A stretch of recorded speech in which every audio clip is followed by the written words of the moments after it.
இன்னொரு படத்தை முன்னிடமே கேட்டு வாங்கிக் கொண்டு வா பார்க்கலாம் என்று என்னை அனுப்பிவிட்டாரே. இப்பொழுது நான் என்ன செய்வேன்?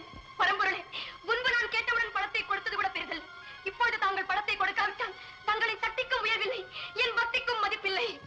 கருணையின் வடிவமே, கடவுள் எங்க இருக்கிறார், அவரை காட்ட முடியுமா என்று கேட்கும் என் கணவர் மனம் மாறி இன்று முதல் இறைவன் எங்கும் இருக்கிறார் என்று ஒப்புக்கொள்ள வேண்டும் என்றால் உண்மையில் ஆணையிட்டு சொல்கிறேன். இந்த கிழமை எனக்கு இன்னொரு படத்தையும் கொடுத்து விடு, எனக்கு இன்னொரு படத்தையும் கொடுத்து விடு.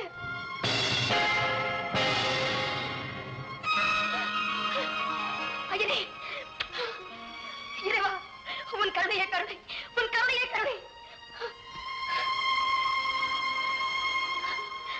பாருங்கள், இதோ பாருங்கள், ஆண்டவன் என் வேண்டுகோளுக்கு இணங்கி எனக்கு இன்னொரு படத்தையும் கொடுத்து விட்டார். இந்த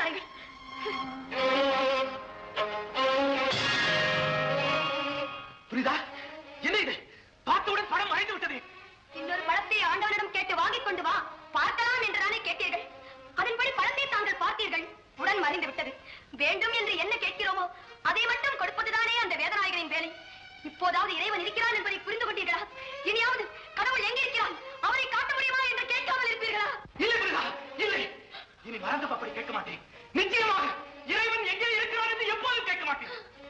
நம்பிக்கையோடு, மன நிறைவோடு அந்த இறைவனை வழிபட்டால் அவன் நம்முடைய துணை நிற்பான் என்பதை உன் வகையில் பரிபூரணமாக தெரிந்து கொண்டேன்.